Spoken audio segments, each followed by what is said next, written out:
Hello, everybody. We are excited to announce our partnership with Homefield Apparel through the Dave Campbell's Republic of Football Podcast Network. Homefield has launched their North Texas apparel line, which they continue as they continue to expand their growing collection that is now over 150 teams across the country. Obviously, this is a huge deal for us as we are incredibly excited to give y'all a discount code for y'all's orders as y'all go in there and see what they got and obviously buy things just based off Twitter. Y'all will be doing plenty of that. The discount code is MGreen, which gives first-time customers 15% off and for returning customers 10% off. Again, the discount code is MGreen for those watching. Let's put it up on the screen, Colin. That code works for any purchase of Homefield, even if it's not North Texas specific. Homefield is obviously one of the major apparel lines in the entire country. It's dedicated to diving into the archives and history of each school to discover unique designs that make them perfect for showing off your school pride as college football returns. Colin, what do you think of Homefield Apparel? Yeah, I mean, I feel like as all North Texas fans, we've been waiting for a moment like this in a long time. Obviously, Homefield Apparel seems to have the hookup for us. I mean, I'm really, really excited to get my hands on some of those designs that they got. As Brune already said, they don't just have the generic, North Texas. It dives into what makes a school special, which I think I'm the most excited for. So you'll be seeing some of that on the podcast if y'all are watching. You'll be seeing us wearing some of that stuff. Definitely. If you're interested, visit the Homefield website at homefieldapparel.com. It's super easy, and you can access their wide-ranging selection of teams. Shop at Homefield and use our discount code MGreen at checkout to get your discount. Hello, everybody, and welcome to another edition of the Green Room Podcast. I'm Matthew Brune, and joining me once again is Colin Mitchell. Colin, today we are joined by Jackson Moore, who covers Cal and a lot of other West Coast football programs for 247 Sports. Jackson, how are you doing today? I'm doing good. How are you guys? I'm doing great. Colin has some poison ivy on his leg, apparently. Yeah. Never had it in my life, and now I can't stop itching my leg. So if you ever see him just reach down and just start itching or something. No, I can't. I did that last night, and I'm blistered up. So, oh Lord, tough out in these streets. Yeah. Okay. Okay. Well, we'll try not to cut to Colin too much here. But North Texas hosts Cal to start the season. I believe right now Cal is about 7.5-point favorite. This is a really interesting game because I remember talking to Ren Baker, who was formerly the North Texas AD, and I think the current North Texas AD has a similar sentiment. It's like, we didn't schedule LSU, Texas A&M, Texas. We didn't schedule these major programs here. We have Cal in a home and home. 2019 Cal wins at home 23-17, and now Cal comes to North Texas, and it's you're an underdog, but it's not wildly like you're no chance of winning it. So we wanted to talk about Cal. We want to get to know Cal a bit. First, though, I want to talk about last year. Cal ends the year 4-8 overall, 2-7 in the Pac-12. I believe that was year 7 under Justin Wilcox. Just what were your main takeaways of last year and kind of how all that unfolded? Yeah, last year, the offense was really, the offense has been troubling for several years now under Coach Wilcox.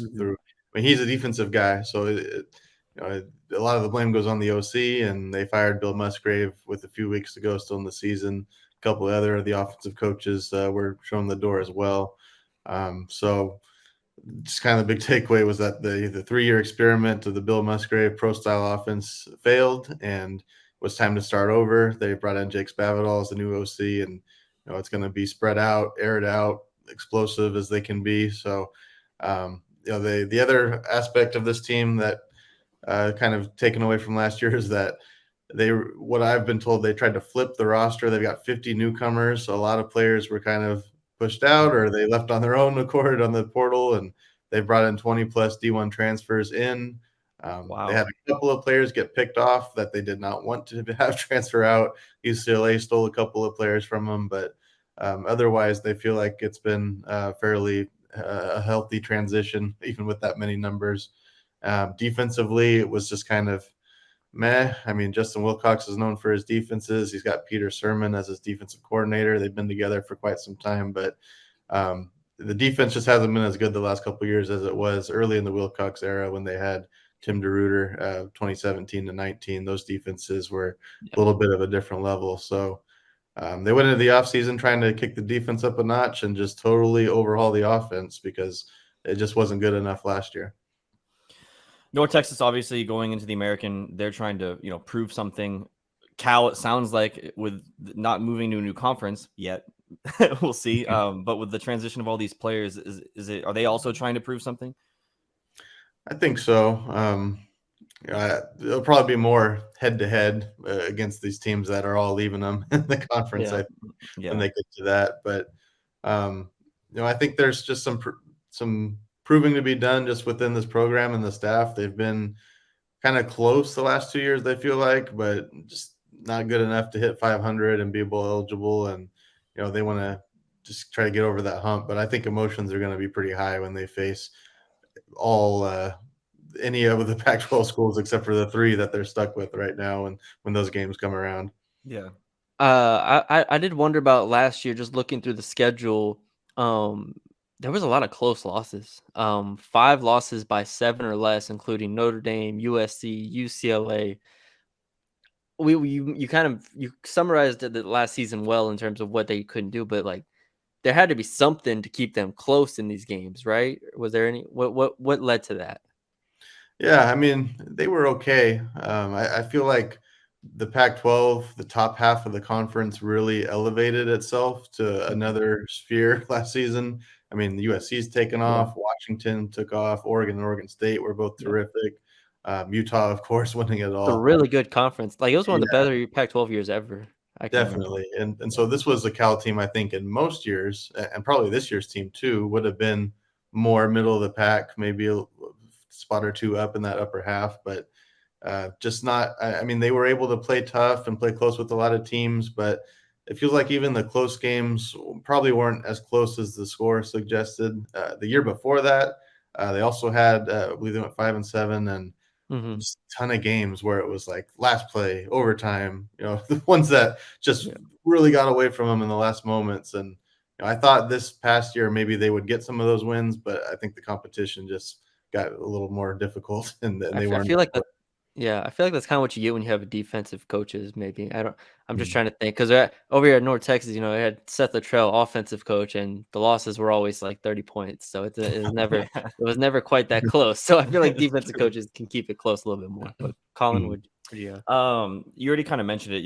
There's been at least from a defensive perspective, not as good defense since 2019. That was the last time North Texas played Cal. What else has changed since then, in your eyes? Yeah, they've gone through 2 offensive changes since 2019. They were kind of spread multiple, I guess, back then, and then they went pro style the last several years, and now they're really spreading it out. And even from last year, there's not many pieces back from last year's offense. It's pretty much a whole new group of transfers they've brought in. They've got a couple of pieces, but I mean, the offense is going to be just totally different. Defensively, the scheme has kind of evolved. They were 3-4, pretty strict back in 2019. Now you're seeing a lot more of the 4-2-5 almost of the defense. And, they kind of had to go that way with the types of teams they play that are all spreading it out. And again, it's not a bad defense. I don't think there's as much star power as the 2019 team had. I don't look at one big weakness at all across the board, but maybe like one guy that's for sure NFL type player. So it's a lot of kind of above average guys, but probably not a lot of top end guys like the 19. The 19 defense had like 3 or 4 NFL players in the starting lineup. So we'll see if someone emerges, I guess, this year. You mentioned Spavital as OC. What other coaching changes were there? If you just could give us like a rundown of if there were any other coaching changes, position coaches, stuff like that. Yeah, they bring in Mike Blesh as the offensive line coach was a big one. Right. I know he's got coordinator experience, and so he's, I think, got more on his plate than a normal O-line coach does. He's the run game coordinator, and they've been entrusting him with a lot of stuff. And they brought in Tim Plow from Boise State. He's the tight ends coach. He was the offensive coordinator at Boise State. So they did keep a couple offensive coaches, and the defensive staff is all back. So okay, not so a it's really huge just the offense. They're all offense, brand new scheme. The couple of returning coaches will try to implement what they did in a new style now. So you said there were a lot of transfers. What specific or what players, I guess, should we be looking out for to make an impact on this game? Yeah, quarterback is the biggest one. There's 3 guys still competing for the job, and 2 of them are transfers, and the others are redshirt freshmen, so none of them have played at Cal before.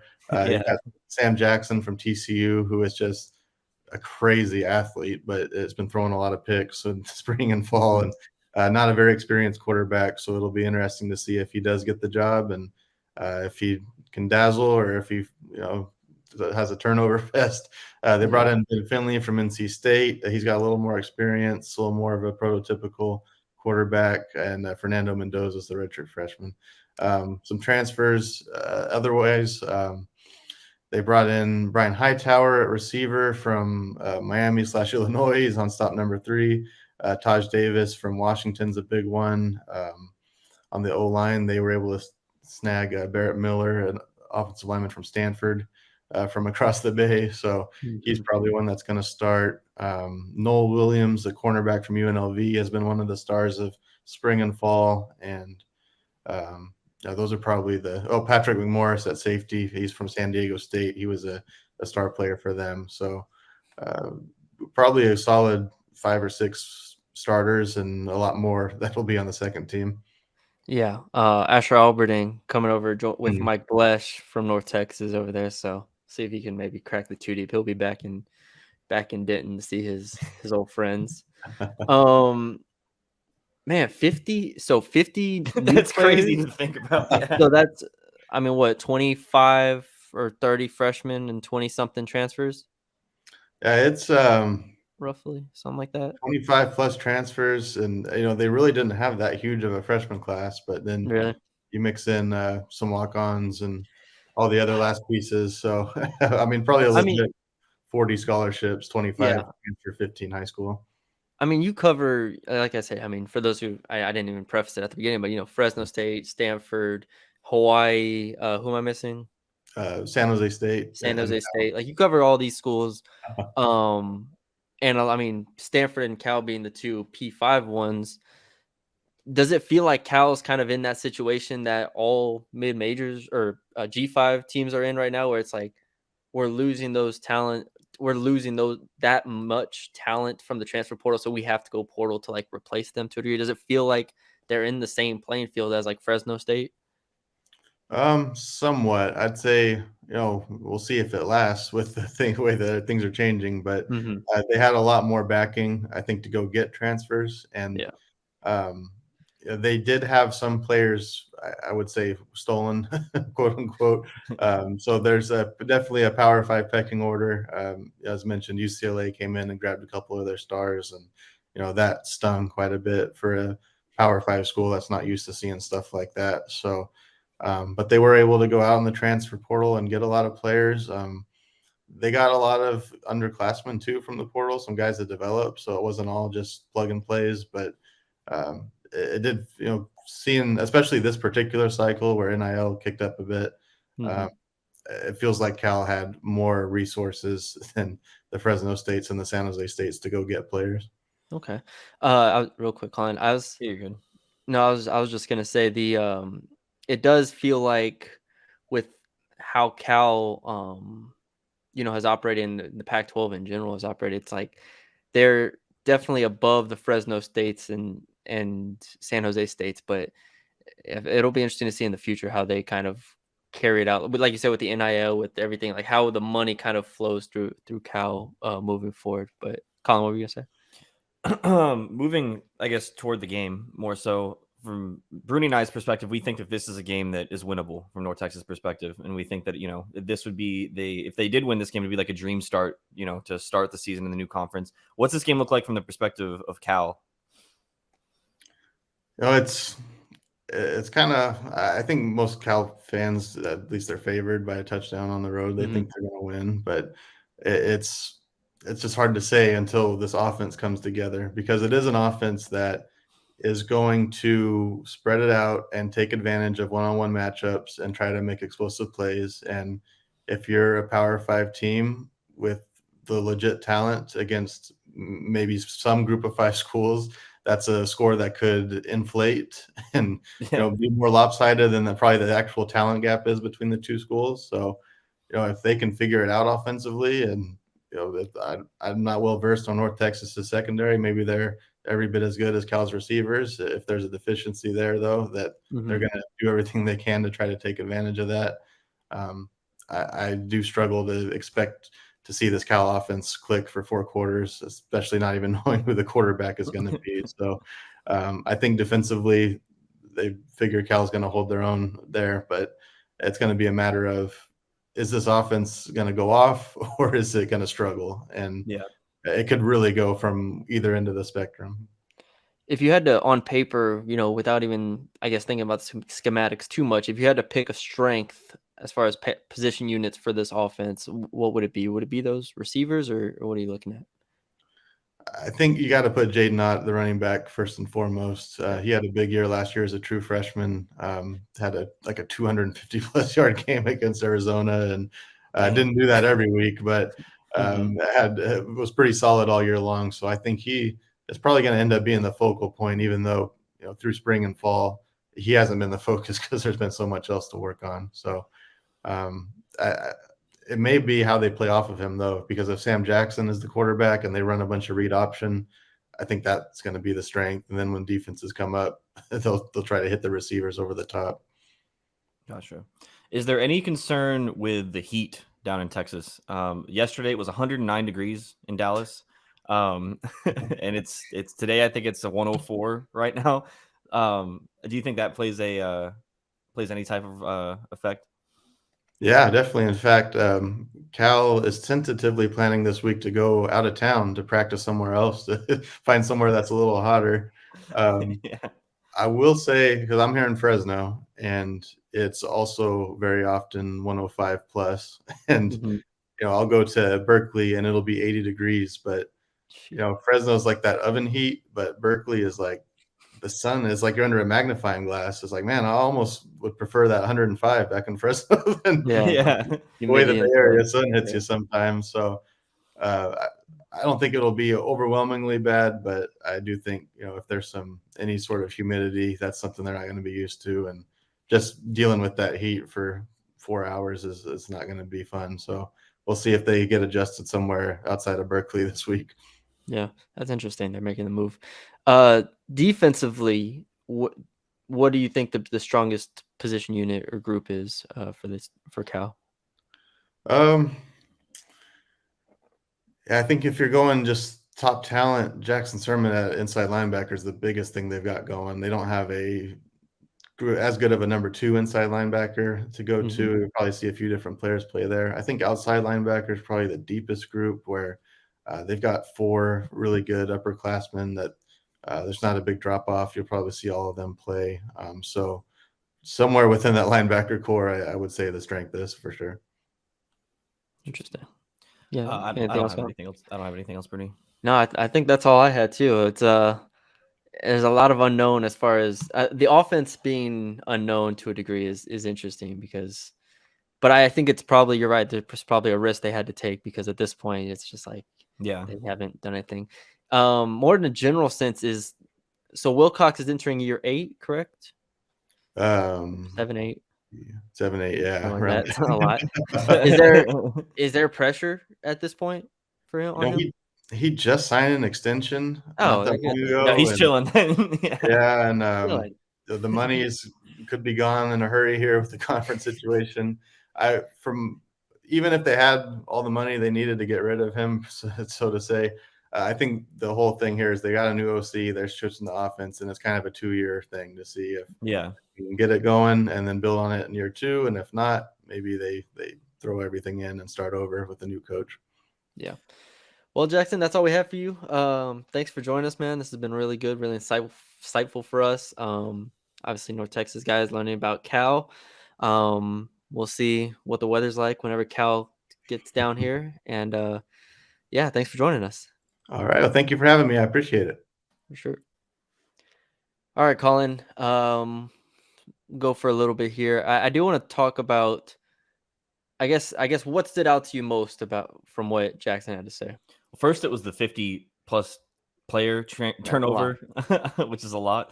But I think the biggest concern listening to it is it seems, in my mind, less winnable, knowing that it's an offense that's not going to be the same as what North Texas has been able to scout. Like, they're not going to see what this offense is going to be.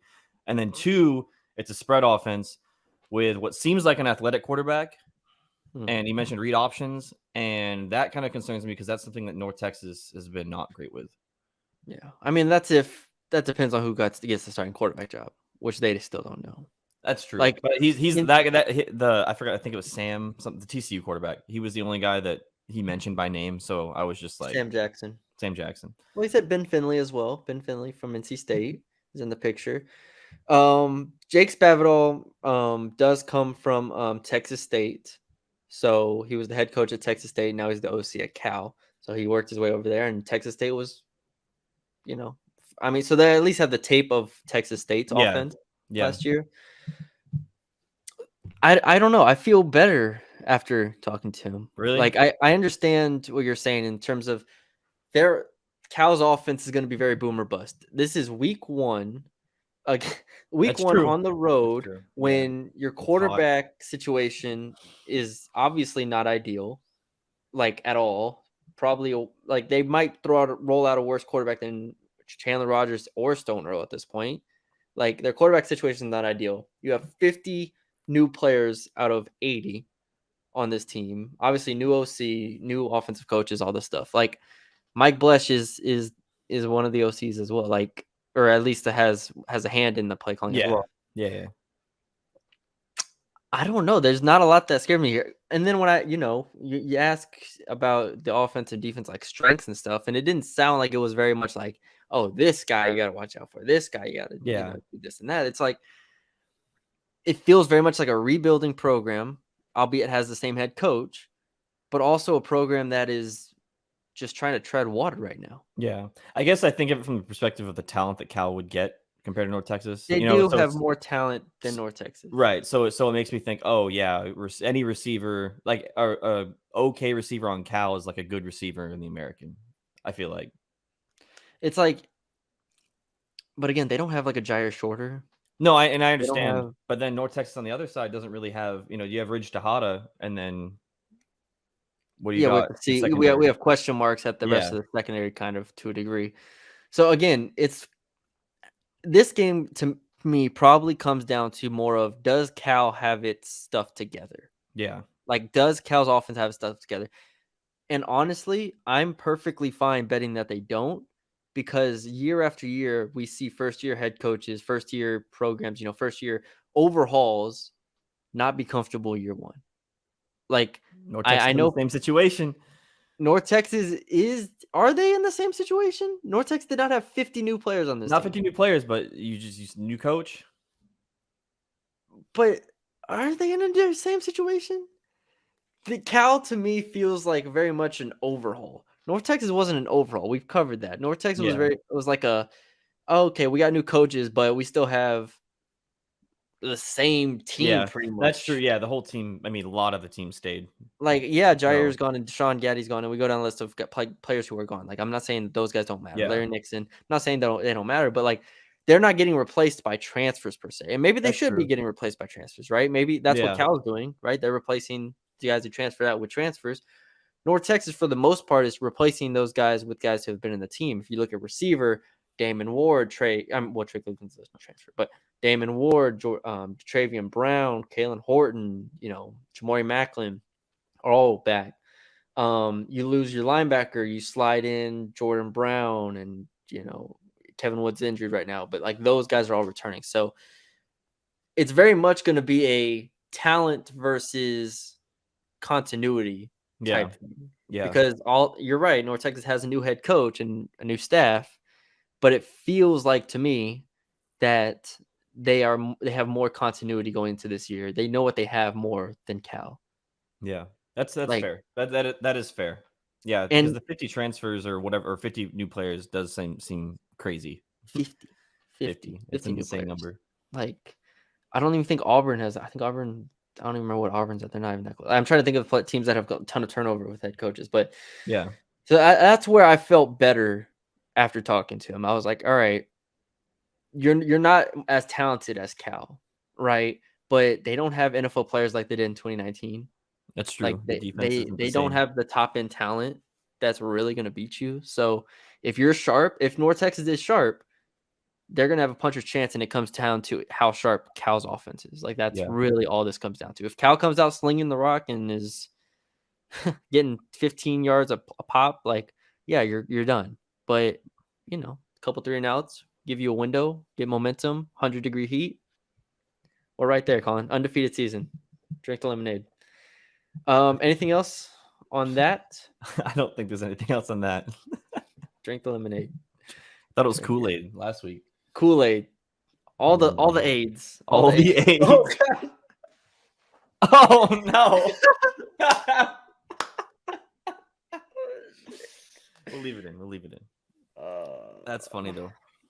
I can't show this to my parents. You could have just glossed over that. No one even said a thing. Everybody got it except you, Colin. I'm pretty sure. I mean, you didn't get it until after you said it. So, anyways, so you looked up the depth charts from the scrimmage. Yeah, shout out Goldman Green, shout out JD. Our boys over there at the GMG doing their thing. They had the scrimmage on Saturday. This was supposed to be the scrimmage where Eric Morris got clarity over who's going to be the starting quarterback, and all of the other question marks we have were going to be solved. All we don't know who the starting quarterback is. Nobody knows. But Chandler Rogers did start with the first team. Mm-hmm. Did he get the first team snaps? How he looked in those, I don't know. But I think he's continuing to get the benefit of the doubt, and that's another reason why I think he gets the starting job. He's getting the benefit of the doubt because we know what he is. We know what he can do. So unless if he stunk it up or if Stone Earl lit the world on fire, I think we have a starting quarterback. Is that exciting to you that we finally, I mean, he hasn't been announced like you said, but the fact that it wasn't like you didn't see like a 1A, 2A type thing? Or 1A, 2B, out there or 1A, first. 1B. Yeah. If we'd have seen Earl out there with the first team, then that would have been tough scene. It would have been concerning. Yeah. Because now again, Stone Earl he can make some plays. I'm not doubting him. But I just like knowing what we have at quarterback. Just say what's on your mind. I like knowing what we have at quarterback. He's a Wildcat quarterback last year. He was the Wildcat quarterback last year.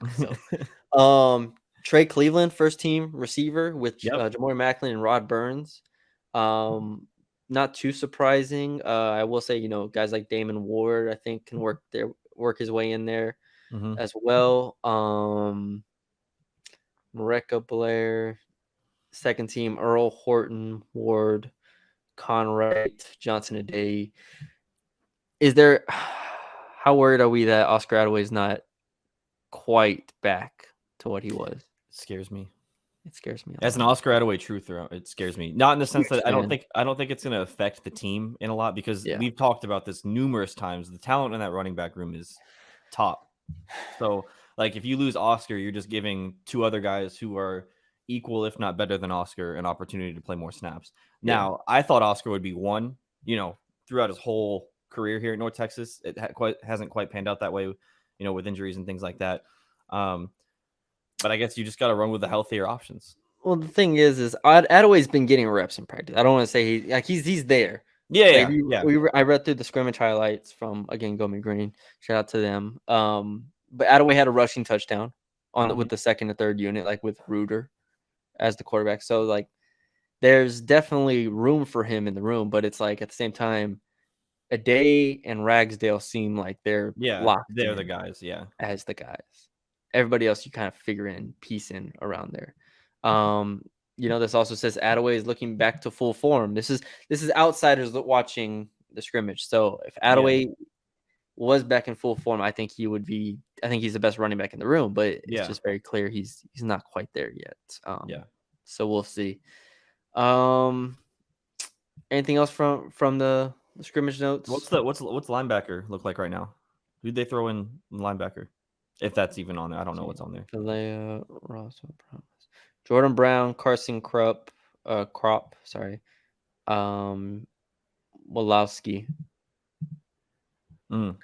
Ethan Weslowski. Sorry, they spelled it wrong on there.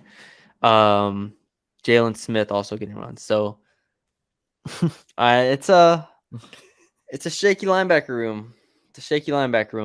We'll see if Kevin Wood can get back anytime soon.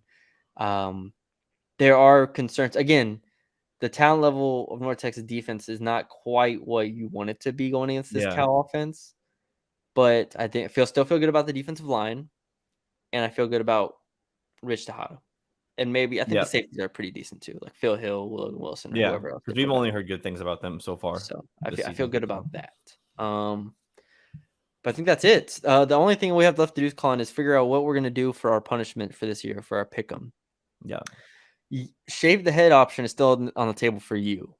Yeah, I feel like we can do that. But then shouldn't it be like the same punishment so then we can both dread it at the same time and be glad that, like, I'm glad I didn't eat the chip. You know what I mean? So yeah, but if whatever mine is, like, I'm gonna be glad I don't do it either. That's a good point. Like, if it was, so if I shave my head, what's yours? That's what I'm trying to think of. You could shave your head too. I don't know, Colin. I feel like I need my hair. I don't know. I don't like but you could fade your beard up though. It could be a look, Brune. It could be a look. Could be a look. It could be. I've thought about buzzing. I've thought about getting like a buzzed with like a fade down to 0. I mean, I want to make this clear. Bald. I'm not making this thing buffed bald.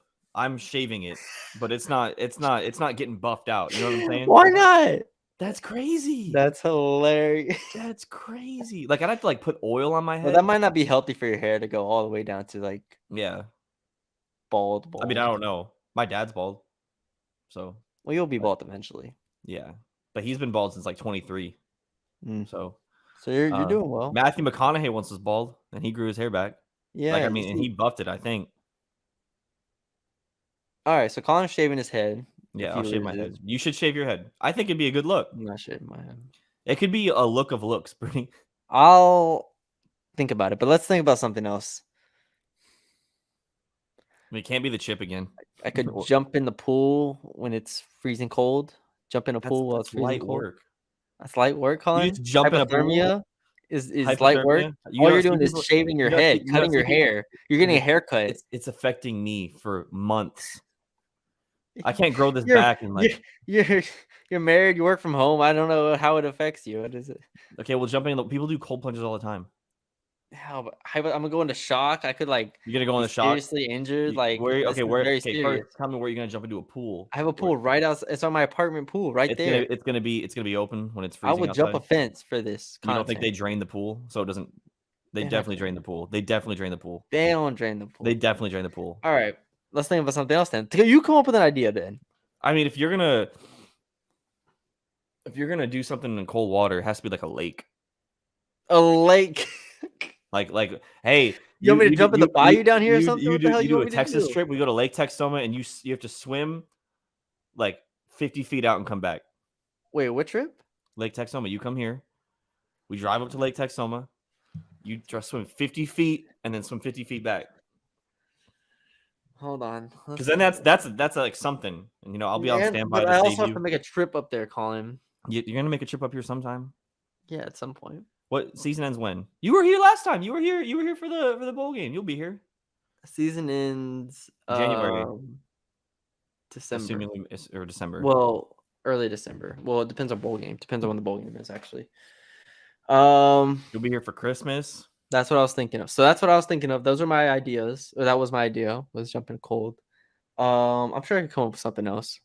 Cold. I think we need to crowdsource. Yeah, that's a good idea, actually. Yeah, we need to crowdsource. So we have two, bald and water. But I would prefer if it was the same thing. So like if it's equally as bad as me going bald. Okay, so you want to jump in water too? We can do that. I mean, if that's what we decide. Yeah, but I just prefer doing the same thing. So then I can be like, I'm glad I didn't have to do that, and you have to do it. Like I can like just. All right, we'll come up with the same thing. Revel in your pain. Maybe I end up coming around to the shaving my head idea. I don't know. It could be. You could just wear a hat just like that.